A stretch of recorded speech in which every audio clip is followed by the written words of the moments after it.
हाय। आज हम लोग पढ़ेंगे क्वांटम मैकेनिक्स का एक इम्पोर्टेंट टॉपिक, पेयर प्रोडक्शन। क्या पढ़ेंगे? पेयर प्रोडक्शन, है ना। तो ये पढ़ने के पहले ना कुछ हम डिस्कस कर रहे हैं और कुछ बता रहे हैं। देखो, अर्लियर फिजिक्स क्या मानता था? अर्लियर फिजिक्स ये मानता था, अर्लियर फिजिक्स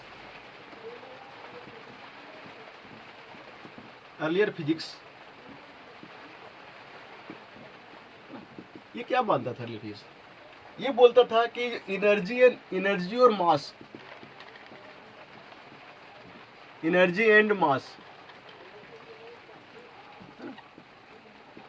ये दोनों ना एक दो इसको मान लो, है ना।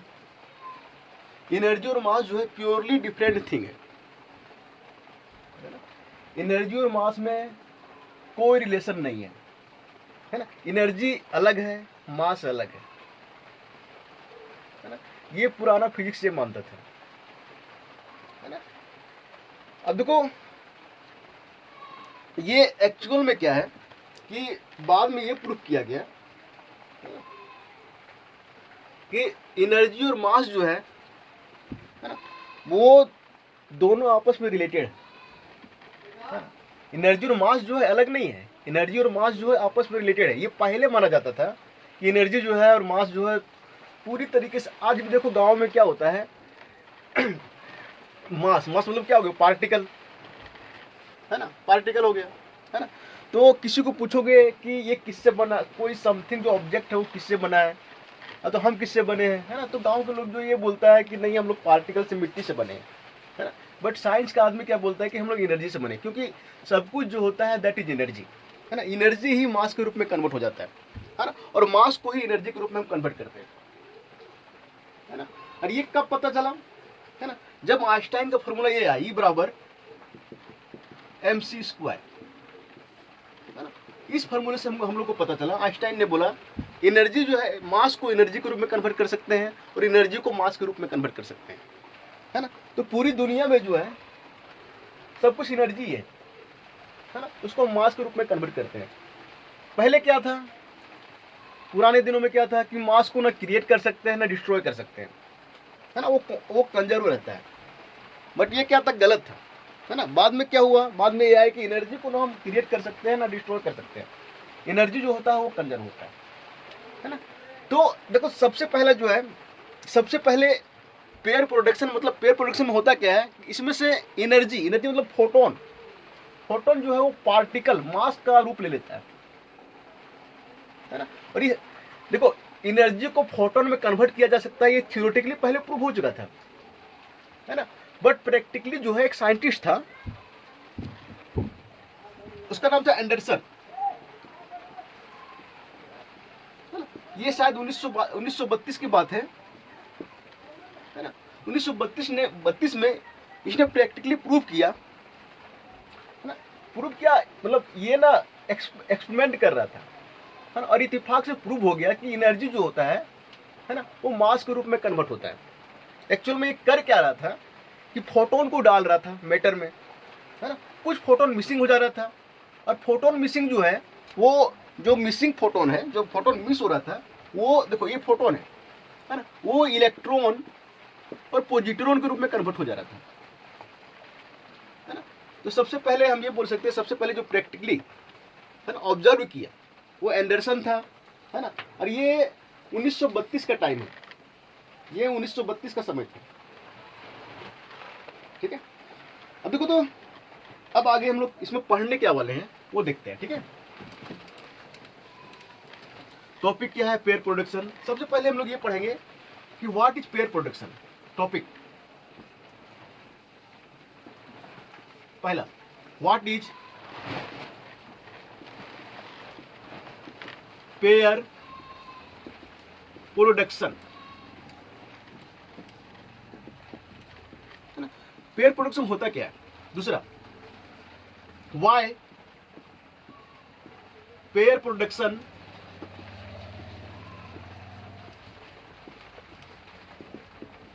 is not possible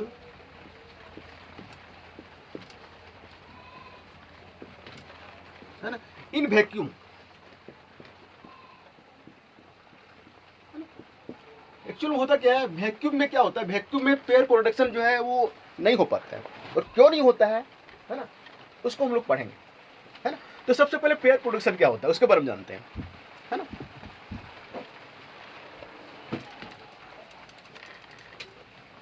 pair production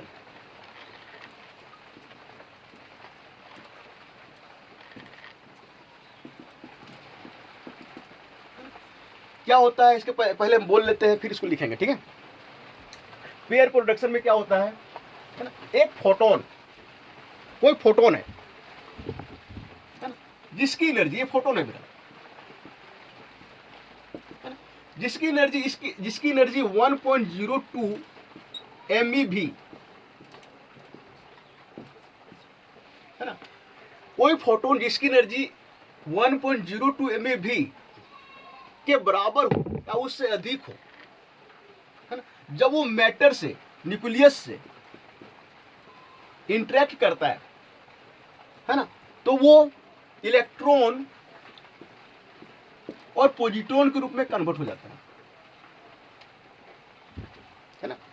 क्या होता है पेयर प्रोडक्शन में, है ना, कोई फोटोन, कोई रे जिसकी एनर्जी, ध्यान रखना, जिसकी एनर्जी 1.02 MeV से बड़ा अथवा बराबर हो, है ना, जब वो न्यूक्लियस से इंटरेक्ट करता है ना, इंटरेक्ट करने के बाद, है ना, वो इलेक्ट्रॉन और पॉजिट्रॉन में कन्वर्ट हो जाता है। मतलब पहले फोटोन क्या है, एनर्जी है, इलेक्ट्रॉन पॉजिट्रॉन क्या है, मास है, तो एनर्जी जो है मास में कन्वर्ट हो जाता है ना। तो इसका हम डिफिनेशन इस टाइप से लिखते हैं, व्हेन, देखो आप तो फिर ऐसे लोग, in pair production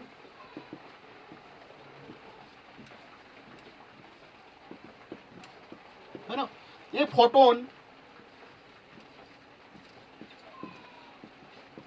having energy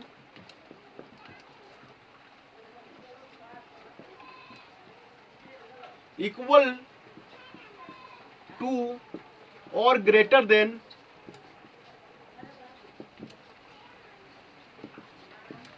है ना 1.02 MeV, MeV मतलब मेगा इलेक्ट्रॉन वोल्ट, है ना,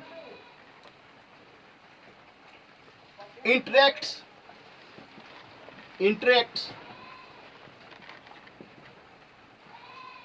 with nucleus,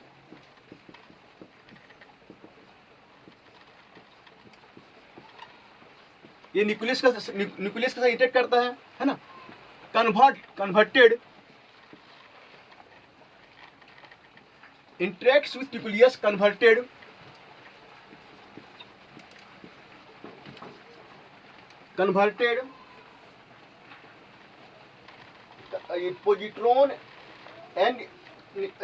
positron and converted two particles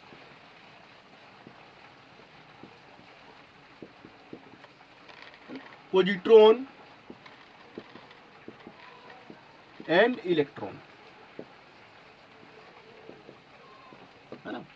तो क्या होता है पेयर प्रोडक्शन में, है ना, फोटोन जिसकी एनर्जी 1.02 से 1.02 MeV के बराबर हो या बड़ा हो, है ना, न्यूक्लियस से इंटरेक्ट करता है, इंटरेक्शन के बाद क्या होता है, वो इलेक्ट्रॉन और पॉजिट्रॉन में कन्वर्ट हो जाता है ना। सिंपली, है ना, इट इज ए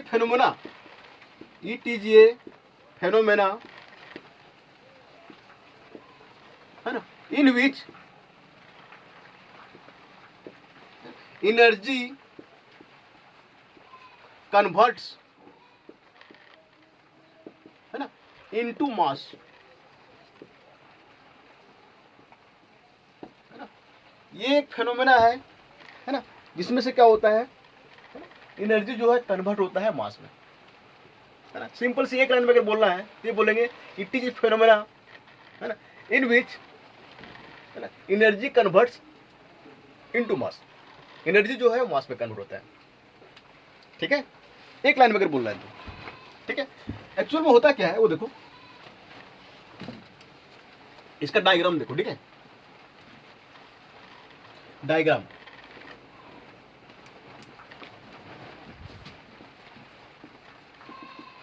डायग्राम में क्या होता है, इसे देखो,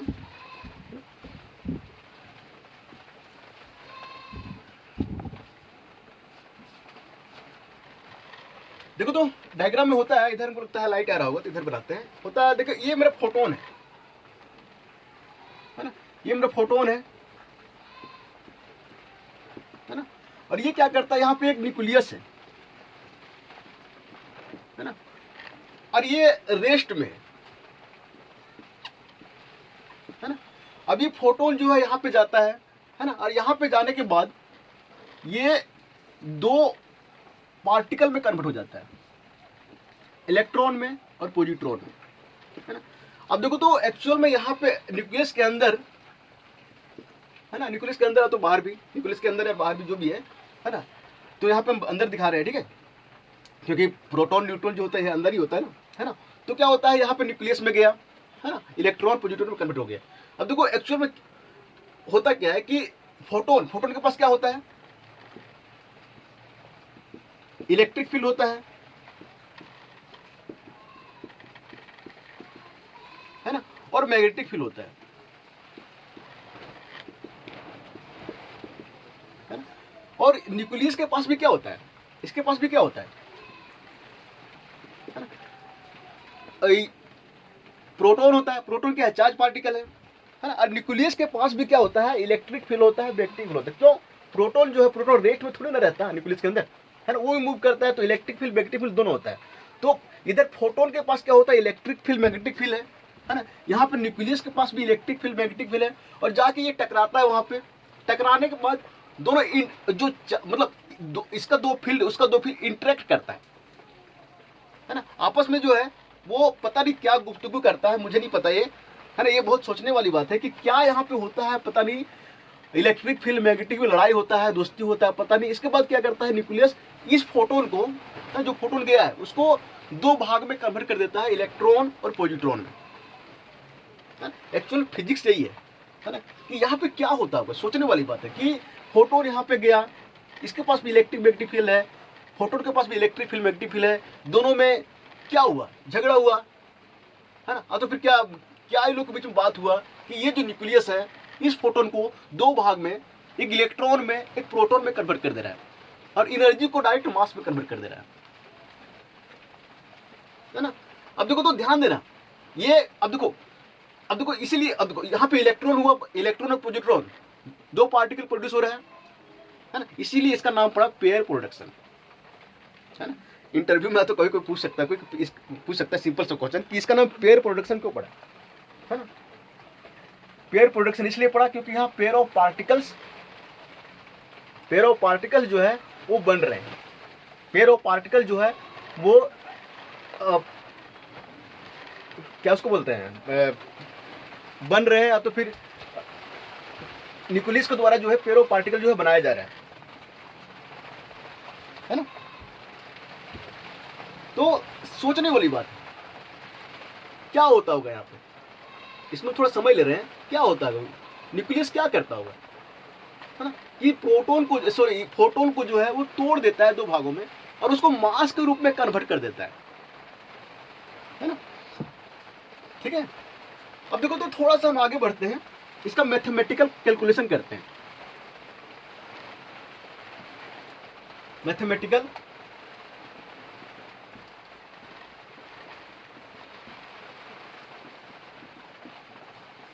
कैलकुलेशन।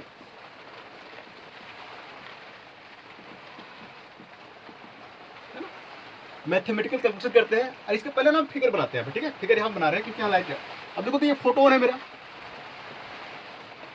है ना, ये मेरा क्या है, न्यूक्लियस है ना, और ये यहाँ पे गया, इंटरेक्ट हुआ, फिर इधर और फिर इधर, है ना, एक यहाँ पे इलेक्ट्रॉन बना, ये मेरा पॉजिट्रॉन बना, है ना।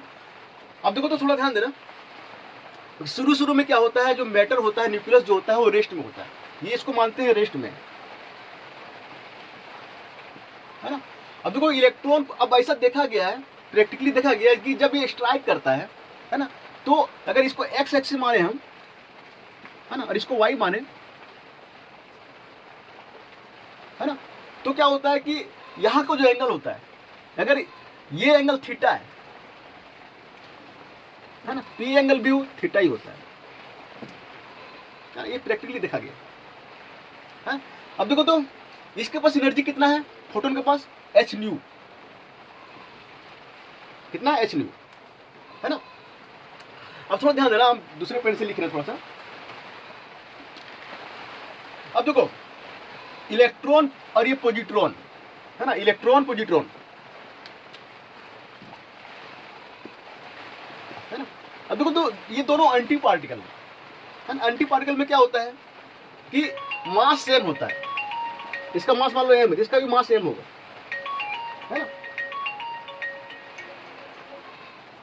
इसका भी मास सेम होगा, है ना। अब डिफरेंट प्रॉपर्टी, और भी चार्ज जो होता है अलग होता है, और डिफरेंट प्रॉपर्टी जो अलग हो सकता है, ठीक है।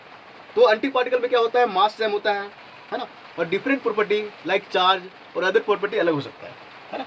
अब एंटी पार्टिकल जो होता है, ये इलेक्ट्रॉन का एंटी पार्टिकल जो है पॉजिट्रॉन है, जो प्रोटॉन का होता है एंटी प्रोटॉन होता है, P माइनस होता है ना। तो एंटी पार्टिकल के बारे में एक बार लेक्चर लेंगे, हम बताएंगे कि दुनिया में अगर सबसे महंगा चीज़ है ना, सबसे महंगा चीज़ दुनिया में, सबसे महंगा चीज़, चाहे वो हीरा हो, सोना हो, प्लेटिनम हो, सबसे महंगा चीज़ वो एंटी पार्टिकल ही होता है। एंटी पार्टिकल को प्रोड्यूस करना बड़ा मुश्किल वाला काम होता है ना। सबसे महंगा चीज़ होता है दुनिया में एंटी पार्टिकल, ठीक है। चलो आगे आगे देखते हैं। अब देखो तो अगर मास सेम है ना दोनों का, है ना, इसका भी मास सेम, इसका भी मास सेम, है ना, तो इसका मोमेंटम सेम होगा, P इसका मोमेंटम P, इसका भी मोमेंटम P, है ना, क्योंकि P बराबर क्या होता है m भी, है ना। तो m सेम है तो P सेम होगा, और वेलोसिटी में जो होता है वो भी सेम ही होता है ना। तो इसका मोमेंटम P, इसका मोमेंटम P, ठीक है। अब थोड़ा ध्यान दो कि अब देखो h न्यू है फोटोन का, फोटोन का मोमेंटम कितना होता है, देखो थोड़ा ध्यान देना, फोटोन का मोमेंटम जो होता है वो टोटल एनर्जी कितना होता है, E बराबर P square C square plus m0 square C4, ये होता है ना। फोटोन का रेस्ट मास कितना होता है, 0 होता है ना। इसको क्या लिखते हैं, h न्यू, है ना। अब इसको 0 करेंगे तो Pc बाहर हो जाएगा, है, P रहने दो, तो P बराबर क्या हो जाएगा, h न्यू बाई C, ये तो होगा। फोटोन का जो है मोमेंटम कितना होगा, h न्यू बाई C, है ना। तो यहाँ पे लिख देते हैं फोटोन मोमेंटम ऑफ फोटोन, है ना, वो क्या होगा, h न्यू बाई C, है ना। अब थोड़ा ध्यान देना, एनर्जी h न्यू है फोटोन का, मोमेंटम कितना है, h न्यू बाई C, है ना। अब ये स्ट्राइक जब करता है ना, स्ट्राइक करने के बाद, है ना, स्ट्राइक करने के बाद इलेक्ट्रॉन इधर निकलता है, इलेक्ट्रॉन का कुछ काइनेटिक एनर्जी होगा, है ना। ये पॉजिट्रॉन इधर निकलता है, उसका भी कुछ काइनेटिक एनर्जी होगा, है ना। अब देखो तो ये जब टकराता है न्यूक्लियस, न्यूक्लियस पहले रेस्ट में था, है ना, तो टकराने के बाद ये भी हो सकता है कि वो हो सकता है क्या, थोड़ा आगे पीछे तो होगा ही, इसका भी कुछ काइनेटिक एनर्जी होगा न्यूक्लियस का, है ना। इलेक्ट्रॉन का मोमेंटम होगा, है ना, पॉजिट्रॉन का मोमेंटम होगा, है ना। अब ये बढ़ रहा है, इसका भी मोमेंटम होना चाहिए, है ना। अब देखो तो थोड़ा सा ध्यान देना, कुछ यहाँ टर्म लिख रहे हैं, टर्म, है ना। देखो तो mn, है ना, mn me माइनस, है ना, ये लिखते हैं। देखो ये क्या है, ये है रेस्ट मास,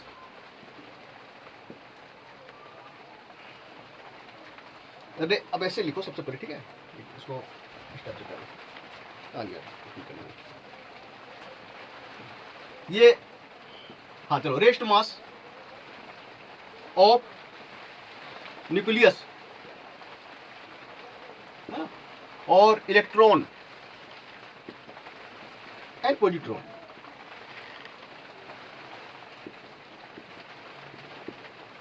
ठीक है। अगला टर्म लिखते हैं, देखो तो h न्यू क्या है, energy of incident photon, incident photon, है ना। आगे और क्या लिखेंगे हम, इसको मिटा देते, ठीक है, लिख लेना h न्यू बाई C, है ना, momentum of photon, momentum of incident photon.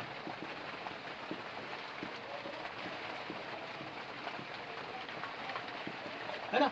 अब देखो तो यहां पे लिखते हैं आगे के एम एन और के इलेक्ट्रॉन, यहां पे के एन लिखते हैं और यहां पे के इलेक्ट्रॉन माइनस, है ना। ये क्या हो गया, काइनेटिक एनर्जी ऑफ न्यूक्लियस, है ना, आफ्टर स्ट्राइकिंग, है ना। स्ट्राइक करने के बाद जो है ये एनर्जी है काइनेटिक एनर्जी, ये न्यूक्लियस का, ये इलेक्ट्रॉन का, ये पॉजिट्रॉन का। ठीक है। अगला जो है देखो mnc स्क्वायर, है ना। ये क्या होगा, mnc स्क्वायर, है ना। ये mn मेरा क्या है, रेस्ट मास है ना। तो क्या होगा mnc है rest mass energy, rest mass energy of nucleus, है ना। सिर्फ अब m इलेक्ट्रॉन सी स्क्वायर, ये क्या होगा, ये रेस्ट मास एनर्जी होगा किसका, इलेक्ट्रॉन का, है ना। सेम वे से अपन मिला देते, ठीक है। सेम वे से M E minus C square, है ना। ये क्या होगा, rest mass energy, energy of positron, ठीक है, ये होगा। ठीक है। अब थीटा क्या होगा, एंगल बिटवीन, है ना, एक्स एक्सिस, है ना, एंड इलेक्ट्रॉन, इलेक्ट्रॉन और पॉजिट्रॉन, है ना। ये एंगल जो है थीटा है, इसके बीच में बन रहा है एंगल, है ना। अब देखो कुछ हम कैलकुलेशन करते हैं, देखो इफ, है ना, प्रोसेस इज हैपनिंग, यदि प्रोसेस हो रहा है ना, तो अगर प्रोसेस हो रहा है तो एनर्जी और मोमेंटम क्या होता है, कंजर्व होता है कि नहीं, कोई भी अगर प्रोसेस होता है तो वहां पे एनर्जी और मोमेंटम क्या होता है, कंजर्व होता है ना। तो अगर प्रोसेस हो रहा है तो एनर्जी शुड बी कंजर्व, है ना, एनर्जी जो है कंजर्व होना चाहिए। सो क्या होगा, इनिशियल एनर्जी बराबर फाइनल एनर्जी, है ना। अब देखो इनिशियल एनर्जी क्या होगा, इनिशियल एनर्जी सिर्फ फोटोन का है ना, तो इनिशियल एनर्जी सिर्फ फोटोन का एच नहीं हो, है ना। अब देखो फोटोन का नहीं है यहाँ पे, इसका भी यहाँ पे क्या है, देखो शुरू में क्या है, न्यूक्लियस भी है ना, तो इसका रेस्ट मास एनर्जी लेंगे ना, तो क्या होगा, mnc स्क्वायर, है ना। शुरू में यही तो है इनिशियल एनर्जी फोटोन का और न्यूक्लियस का, है ना। अब बाद में क्या है, देखो तो रेस्ट मास एनर्जी किसका आएगा, इलेक्ट्रॉन का, mec स्क्वायर प्लस ये आगे भी तो बढ़ रहा है, इसका काइनेटिक एनर्जी भी तो होगा, काइनेटिक एनर्जी ऑफ इलेक्ट्रॉन, है ना। अब पॉजिट्रॉन का लेते हैं, है ना, क्या होगा, rest mass energy of positron plus kinetic energy of positron, है ना। अब देखो तो जब इंटरेक्ट करेगा न्यूक्लियस भी आगे बढ़ेगा, है ना, तो क्या होगा, देखो तो रेस्ट मास एनर्जी, है ना, of nucleus plus kinetic energy of nucleus, है ना। तो ये टोटल देखो, ये जो हो गया टोटल एनर्जी हो गया इलेक्ट्रॉन का, ये जो हो गया टोटल एनर्जी हो गया, ये पॉजिट्रॉन को हो गया, ये टोटल एनर्जी हो गया न्यूक्लियस का आफ्टर स्ट्राइकिंग, है ना। तो मेरा ये आ गया, देखो तो अब देखो तो आगे हम जो है आगे करते हैं, ठीक है, ऊपर मिटा देते हैं, है ना। एक काम करते हैं, फिगर भी मिटा देते हैं, ठीक है, फिगर लेकिन अभी काम पड़ेगा फिगर, ठीक है। फिगर जो है नहीं रहने देते, ठीक है। अब देखो तो इसमें कुछ कटेगा, हाँ, mnc स्क्वायर है, है ना, और ये mc² ये कट जाएगा देखो तो फाइनली क्या बचेगा, h न्यू बराबर, है ना, हम अरेंज फॉर्म लिखते हैं me minus c² plus me plus c², है ना, plus kinetic energy of electron plus kinetic energy of positron plus kinetic energy, है ना, ऑफ न्यूक्लियस, है ना।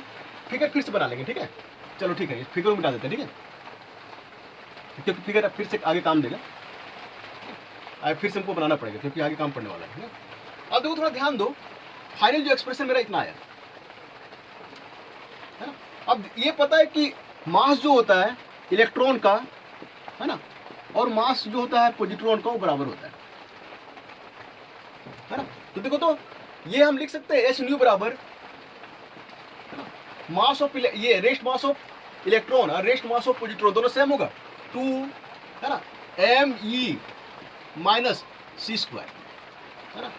देखो me कैसे पुट किए यहाँ पे, me प्लस की जगह हम me माइनस पुट कर सकते हैं, plus kinetic energy of electron plus kinetic energy of positron, है ना, plus kinetic energy of nucleus, है ना। ये मेरा एक्सप्रेशन आ रहा है ना। किससे मिलाया इसको, फ्रॉम कंजर्वेशन ऑफ एनर्जी से, है ना। अब देखो तो थोड़ा ध्यान दो, ठीक है, थोड़ा ध्यान दो, है ना। ये न्यूक्लियस है मेरा, है ना, ये फोटोन पड़ा, है ना। तो इसका मतलब एक मिनिमम केस क्या हो सकता है कि फोटोन यहाँ पे पड़ा, है ना, यहाँ पे इंटरेक्ट करने के बाद इलेक्ट्रॉन यहीं पे रह जाए, ऐसे पॉजिट्रॉन यहीं पे रह जाए, मतलब इसका काइनेटिक एनर्जी हो ही ना, और न्यूक्लियस भी है वो भी रेस्ट में रह जाए, मतलब ये चले ही ना। ये खैर पॉसिबल नहीं है ना, बट हम मान के चल रहे हैं कि आफ्टर स्ट्राइकिंग, है ना, न्यूक्लियस भी रेस्ट में है ना, इलेक्ट्रॉन भी रेस्ट में है और पॉजिट्रॉन भी रेस्ट में है, तो ये मान के चल रहे हैं, मिनिमम तो यही हो सकता है ना। तो अगर ये रेस्ट में है तो ये टर्म मेरा ये जीरो हो जाएगा, है ना। सिर्फ क्या बचेगा, एच न्यू बराबर 2me नॉट c²,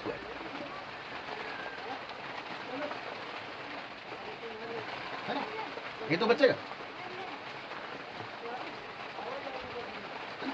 अब थोड़ा ध्यान दो कि अगर वो रेस्ट में है आफ्टर स्ट्राइकिंग तो ये बचेगा। अब ये पता है कि ये क्या है, ये है rest mass energy of electron, है ना। और रेस्ट मास एनर्जी क्या होता है इलेक्ट्रॉन का, रेस्ट मास एनर्जी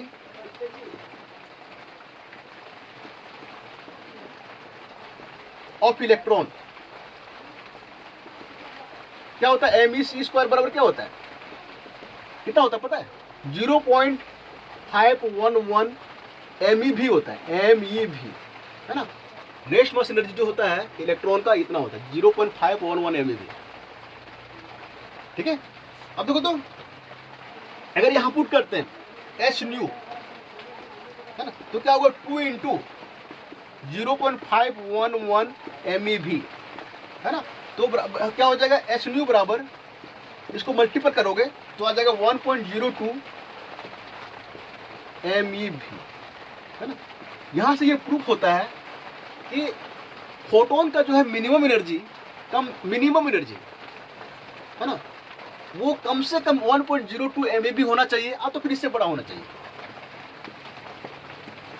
1.02 MeV, है ना, तभी पेयर प्रोडक्शन होगा, अदरवाइज पेयर प्रोडक्शन नहीं होगा, है ना। अगर फोटोन का एनर्जी 1.02 MeV के बराबर है ना, तो आफ्टर स्ट्राइक करने के बाद इलेक्ट्रॉन पॉजिट्रॉन न्यूक्लियस रेस्ट में रहेगा, जो पॉसिबल नहीं है। ये इंटरव्यू का सवाल है, इंटरव्यू पूछ सकता है ना। ये आइडियल केस हो गया, क्योंकि जब टकराएगा तो तो न्यूक्लियस, इलेक्ट्रॉन हो गया, पॉजिट्रॉन, आगे तो बढ़ेगा, उसका काइनेटिक एनर्जी कुछ ना कुछ तो होगा ही, है ना। तो फोटोन का जो एनर्जी होना चाहिए, है ना, अगर फोटोन का एनर्जी जो है 1.02 MeV से अधिक है ना, तो उस एनर्जी क्या करेगा, इलेक्ट्रॉन और पॉजिट्रॉन में कन्वर्ट होगा, और रिमेनिंग एनर्जी क्या होगा, एज ए काइनेटिक एनर्जी के रूप में कन्वर्ट होगा, है ना। वो काइनेटिक एनर्जी कोई भी ले सकता है, इलेक्ट्रॉन, पॉजिट्रॉन और न्यूक्लियस, है ना। सो इसलिए बोला जाता है कि पेयर प्रोडक्शन तभी पॉसिबल है ना, जब फोटोन की एनर्जी जो है वो 1.02 MeV के बराबर हो, जो आइडियल केस है ना, तो उससे अधिक, है ना। चलो ठीक है ना, इसको मिटा देते हैं।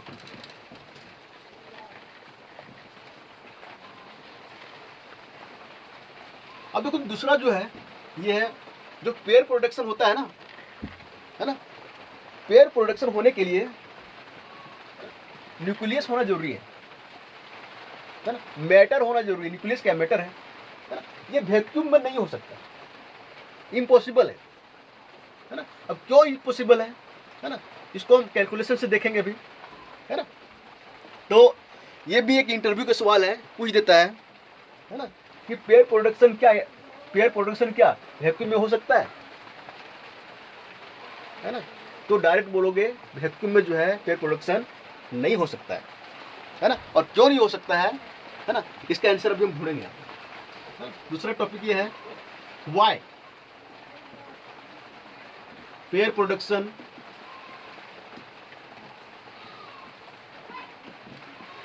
Is not possible in vacuum.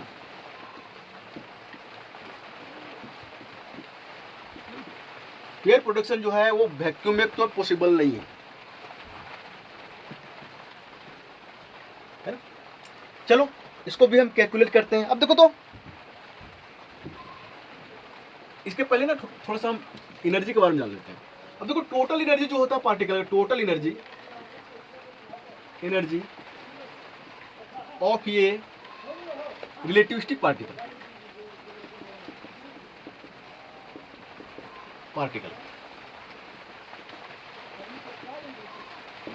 अब रिलेटिविस्टिक क्यों बोल रहे हैं, है ना, क्योंकि पेयर प्रोडक्शन होगा, पेयर प्रोडक्शन होने के बाद जो इलेक्ट्रॉन की वेलोसिटी है तो पॉजिट्रॉन की उसकी वेलोसिटी बहुत हाई होगी, है ना। तो इसलिए हम रिलेटिविस्टिक बोल रहे हैं, है ना। तो टोटल जो एनर्जी होता है वो क्या होता है, मान लो ये इलेक्ट्रॉन है ना, तो क्या होगा, रेस्ट मास एनर्जी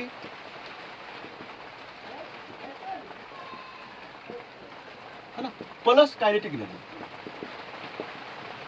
ये तो होगा। अब तो रेस्ट मास एनर्जी क्या होगा, me minus c² plus kinetic energy, है ना, ये तो होगा। अब थोड़ा ध्यान देना, ये जो है यहाँ पे me क्या है मेरा रेस्ट मास है, ठीक है। ये जो होता है ये m है ना, एक काम करते हैं हम यहाँ पे कैपिटल M कुछ करते हैं, me माइनस c², इसके बराबर होगा। और क्यों होगा, क्योंकि E बराबर mc² जो दिखाता है, E बराबर mc²,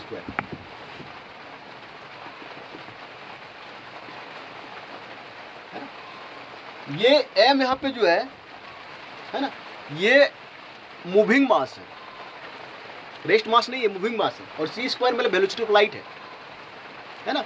तो अब देखो तो थोड़ा ध्यान देना यहाँ पे कि ये जो दिखाता है ये, है ना, ये टोटल एनर्जी दिखाता है कोई पार्टिकल का,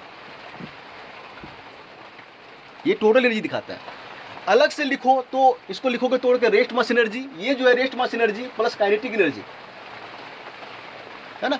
इसको हम कंबाइंड फॉर्म में लिख सकते हैं mec², ये टोटल एनर्जी दिखाता है पार्टिकल का। अब यहाँ दोनों में अंतर क्या है ये देखो, है ना, यहाँ mu जो है ये रेस्ट मास है इलेक्ट्रॉन का, है ना, बट यहाँ पे me जो कैपिटल M लिखे यहाँ पे, ये मूविंग मास है इलेक्ट्रॉन का, समझ रहे हो, ये क्या है, मूविंग मास है इलेक्ट्रॉन का।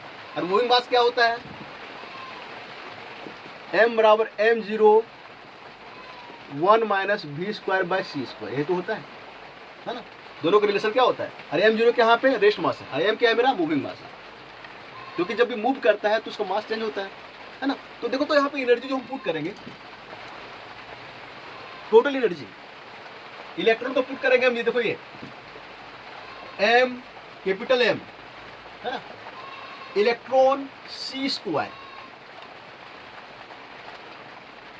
है ना। ये हो गया टोटल एनर्जी किसका? इलेक्ट्रॉन का। और ये m ही जो है, m कैपिटल M, ये मूविंग मास है, रेस्ट मास नहीं है ना। रेस्ट मास कितना होता है? 9.11 इंटू 10 की पावर माइनस 31 kg होता है ना, लेकिन ये मूविंग मास है, ठीक है। ये बराबर होगा, देखो तो इसके बराबर m e plus c square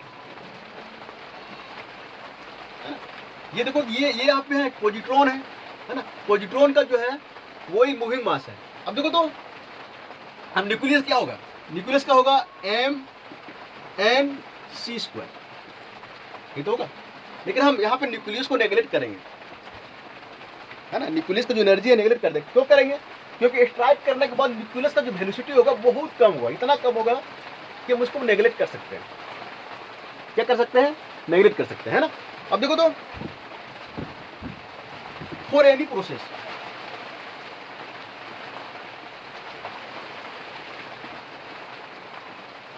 है ना, कोई प्रोसेस के लिए energy and momentum, energy and momentum है ना, शुड बी कंजर्व्ड साइमल्टेनियसली।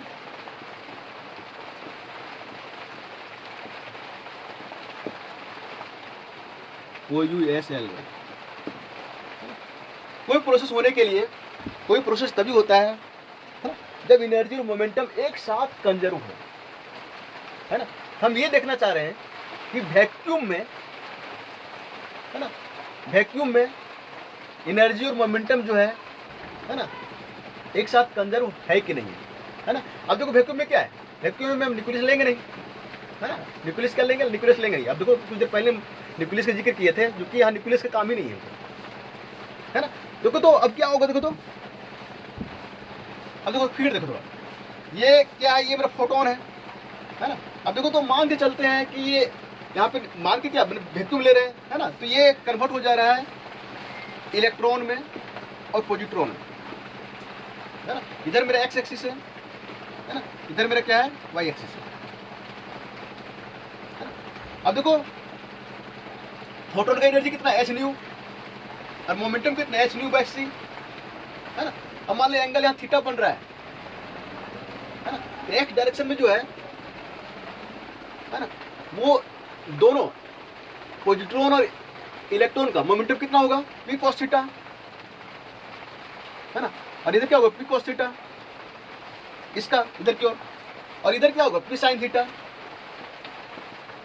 है ना। और इधर क्या होगा? Minus p sin theta.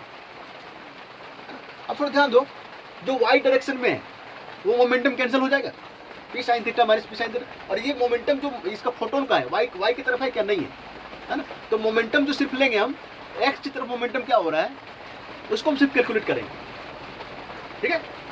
तो देखो तो आगे जो है, आगे हम ये लगा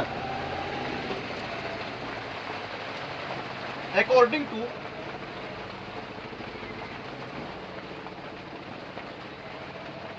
एनर्जी कंजर्वेशन, है ना। अगर एनर्जी कंजर्व है तो क्या होगा? इनिशियल एनर्जी बराबर फाइनल एनर्जी, यही तो होगा, है ना। तो इनिशियल एनर्जी मेरा क्या है? h न्यू, है ना। और फाइनल एनर्जी क्या होगा मेरा, है ना। फाइनल क्या होगा? देखो तो energy, total energy of electron plus total energy of positron, है ना। यहाँ पे तो मेरा न्यूक्लियस है ही नहीं, क्योंकि हम वैक्यूम की बात कर रहे हैं। अब देखो देखो कुछ देर पहले ना हम न्यूक्लियस मेरे दिमाग से निकल गया, दिमाग में आ गया था, ठीक है। यहाँ पे न्यूक्लियस का मतलब अगर वैक्यूम में ले रहे हैं तो वो यहाँ पे न्यूक्लियस की जरूरत है ही नहीं, है। तो उस चीज़ को ना थोड़ा सा मतलब दिमाग में रखना, ठीक है, उसका जरूरत ही नहीं है, क्योंकि हम वैक्यूम की बात कर रहे हैं, है ना। अब देखो तो थोड़ा सा एच न्यू बराबर क्या हो जाएगा, देखो यहाँ पे एच न्यू बराबर, है ना, देखो तो दोनों का एनर्जी सेम होगा 2, है ना, m u naught c square, है ना। अब इसको लिख सकते हो तो 2, है ना, ये मेरा क्या है, मूविंग मास है, ये मेरा क्या है, मूविंग मास है ना। इसको लिख सकते हैं स्मॉल एम ई माइनस 1/1 माइनस बी स्क्वायर बटे सी स्क्वायर का रूट, है ना, और सी स्क्वायर, है ना। अब देखो तो थोड़ा ध्यान देना, एच न्यू बराबर क्या हो जाएगा, है ना। एक काम करो, इसको जो है क्या होता है, गामा फैक्टर होता है 2, है ना, और ये क्या है, मेरा रेस्ट मास है, ठीक है, इलेक्ट्रॉन का, ये मेरा मूविंग मास है, ये मेरा रेस्ट मास है। तो 2 गामा एम ई सी स्क्वायर, ये तो होगा, गामा को ठीक से लिखो, है ना। तो एनर्जी जो है इसके बराबर है, वेयर, इसको 1 मान लो, ठीक है, वेयर गामा क्या है मेरा, है ना, 1/√1 माइनस बी स्क्वायर बटे सी स्क्वायर, यही तो है ना। अब देखो तो इसको फिर बिठाते हैं, अब यहाँ पे एनर्जी कंजर्वेशन लगाए, है ना। अब हम लगाएंगे मोमेंटम कंजर्वेशन, है ना। तो अकॉर्डिंग टू मोमेंटम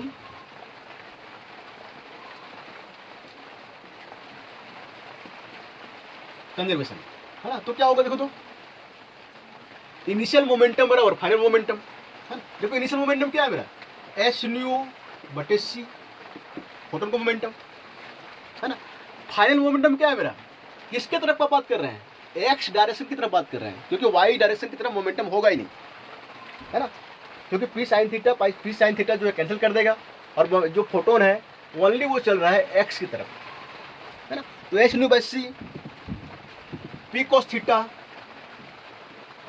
किसका, इलेक्ट्रॉन का, plus p cos theta positron का, है ना, यही तो होगा, है ना, पी कॉस थीटा, ठीक है। तो क्या हो जाएगा, देखो तो इधर पूरा मिटा देते, ठीक है। देखो तो एच न्यू बाई सी बराबर 2 पी कॉस थीटा हो जाएगा, है ना। अब देखो तो थोड़ा ध्यान देना, एच न्यू रहने देते हैं, है ना। अब देखो तो सी को इधर मल्टीपल करता है, पी बराबर क्या होता है, एम भी होगा ना, है ना। अब एम क्या होगा, मेरा मूविंग मास होगा, है ना। तो पी बराबर क्या करेंगे, एम इलेक्ट्रॉन, है ना, और भी यहाँ पे, और यहाँ पे क्या होगा 1 माइनस बी स्क्वायर बटे सी स्क्वायर, यही तो होगा मूविंग मास, यही तो होता है। इसको हम गामा पुट कर दो इसको, तो पी बराबर क्या हो जाएगा, गामा एम ई नॉट, है ना, और ये यहाँ पे ना थोड़ा ध्यान देना, यहाँ पे ऐसे, ठीक है, ये देखो थोड़ा ध्यान देना, ये यहाँ पे रेस्ट मास होगा ना, m e small mass, small लेके चले, एम ई नॉट भी। अब देखो तो यहाँ पे क्या हो जाएगा, एम ई नॉट एम ई माइनस और C square, gamma M E naught minus C square, ये तो होगा, और सॉरी भी होगा ना।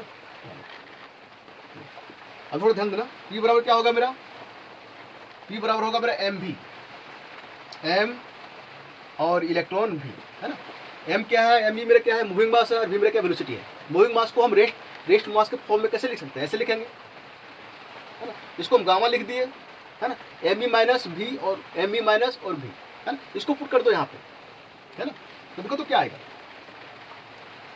2, है ना, और फिर गामा, है ना, और फिर एम ई माइनस, है ना, ये रेस्ट मास है ना, और फिर भी, इसको सी को इधर सी या लिखो, है ना, और फिर यहाँ तो भी पहले लिखो, भी और फिर सी को इधर मल्टीपल कर दिया, यही तो आएगा, देखो तो, है ना। अब देखो तो एच न्यू बराबर आगे लिख सकते हैं 2 गामा, है ना, एम ई नॉट, है ना। एक काम करो, भी लिखो और सी से डिवाइड कर दो, है ना। यहाँ पे cos थीटा छूट जा रहा है, cos थीटा, है ना, और सी से मल्टीपल कर दो, ये तो होगा, देखो तो, बी बट्टे सी और सी स्क्वायर और cos थीटा, है ना, यही तो होगा, देखो तो। अब फिर इसको थोड़ा अरेंज फॉर्म लिखते हैं, एच न्यू बराबर, है ना, 2 gamma M E minus C square को पहले कर दिए, और भी बटे सी, है ना, फिर cos थीटा, ठीक है, यहाँ तक आ गए हैं, ठीक है। ये थोड़ा सा जो है ये काफ़ी इंपॉर्टेंट है, इसको थोड़ा इसी से जो है वो आंसर निकलेगा, ठीक है, इसको मिटा देता, ठीक है।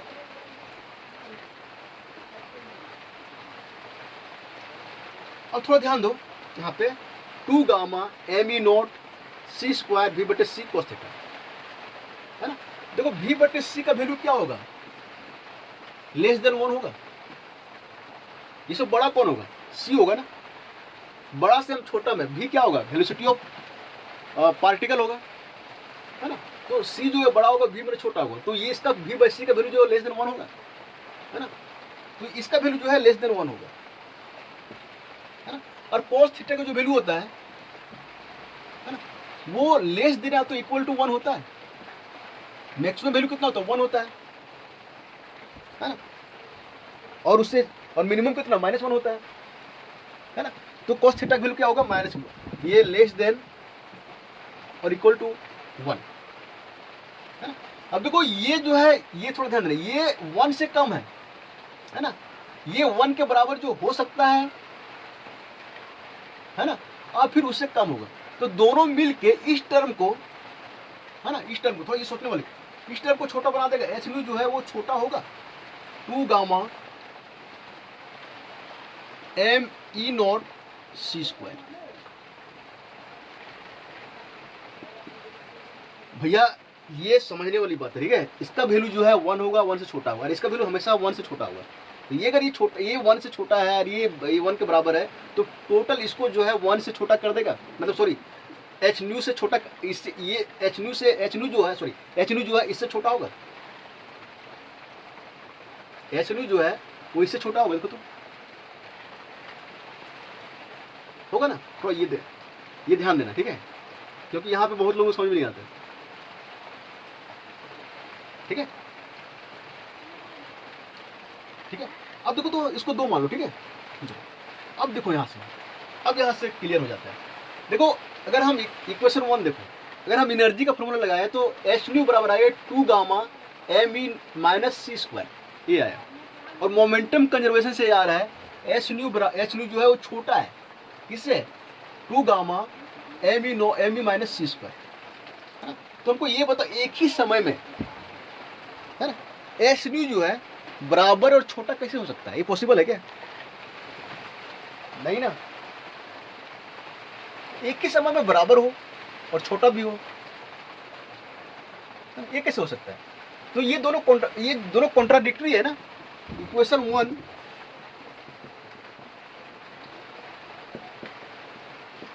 and 2 are contradict each other, एक दूसरे को कॉन्ट्राडिक्ट करता है ना, एक दूसरे को अपोज करता है ना। सो है ना, पेयर प्रोडक्शन